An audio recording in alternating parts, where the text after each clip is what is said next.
Rahul is a good boy, Rahul goes to school, Rahul loves Rahul's dog. हे वाक्य ऐकायला थोडं विचित्र आणि कंटाळवाणं वाटतंय ना? अगदी बरोबर. प्रत्येक वेळी राहुल राहुल राहुल. पण जर मी म्हटलं Rahul is a good boy, he goes to school, he loves his dog, तर आता हे अगदी परफेक्ट वाटतंय. So many English learners make silly mistakes here, like he or him. So if you want to avoid these mistakes and speak English fluently, today we are going to learn pronouns and the types of pronouns in the easiest way. So let's get started. Pronouns. First, let's understand what is a pronoun. A word that is used instead of a noun. म्हणजे वाक्यात नामाचा वापर, वारंवार होणारा वापर टाळण्यासाठी आपण जो शब्द वापरतो त्याला प्रोनाउन म्हणतात. For example, instead of saying Sita we use she. Instead of saying the car we use it. येथे आपण सीता आणि कार हे दोन नाऊन घेतलेले आहे आणि सीता या नाऊनसाठी शी हा प्रोनाऊन यूज केलेला आहे आणि कार या नाऊनसाठी आपण इट हा प्रोनाऊन इथे यूज केलेला आहे. Types of pronounce. Now there are many types of pronouns, but today we will master the 5 most important types that we use in our daily conversation. These are personal pronouns, possessive pronouns, demonstrative pronouns, reflexive pronouns, and last is interrogative pronouns. Personal pronouns. These pronouns represent specific people or thing. म्हणजे हे आपण व्यक्ती किंवा वस्तूंसाठी वापरतो. याच्यामध्ये I, we, you, he, she, it, they हे सर्व प्रोनाउन्स येतात आणि हे इथे कंबाईन सांगितले गेले आहे. परंतु पर्सनल प्रोनाऊन या टॉपिकवर मी याआधी माझा शॉर्ट चॅनलवर अपलोड केलेला आहे, तर तो तुम्ही चेक करू शकता डिटेल्ससाठी. ओके.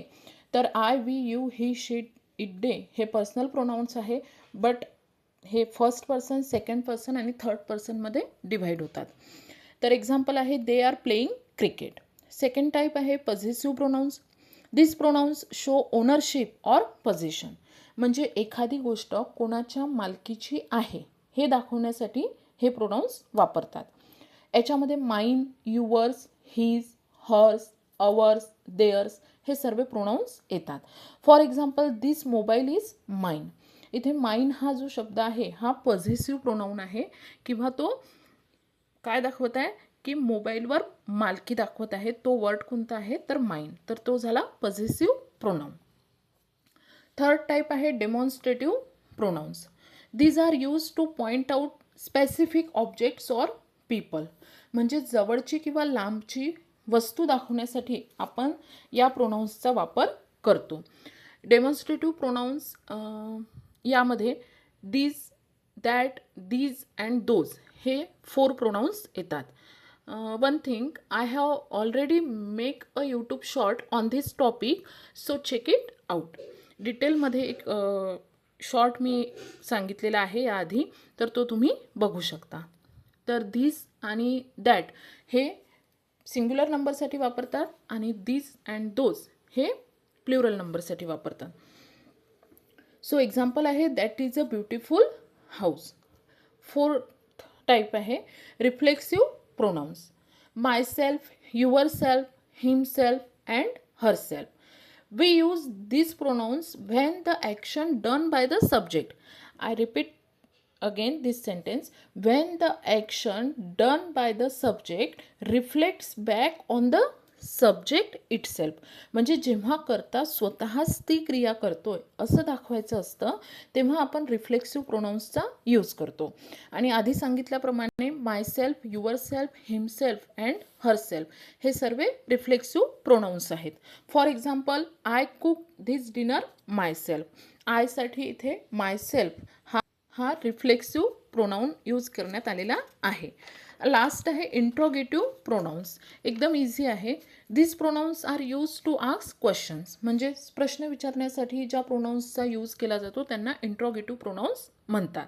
तर यामध्ये हू, व्हॉट, विच आणि हुज हे WH वर्डनी सुरू होणारे प्रोनाउन्स जे आहे ते इंट्रोगेटिव्ह प्रोनाउन्स आहेत.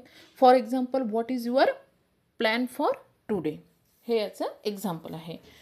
तर guys, so these were the 5 main types of pronouns Now it's time for a quick test.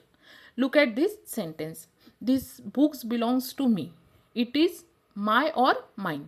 So या रिकामी जागी कोणता प्रोनाऊन येईल याचं उत्तर तुम्हाला मला आत्ताच्या आता कमेंट बॉक्समध्ये लिहून सांगायचं आहे.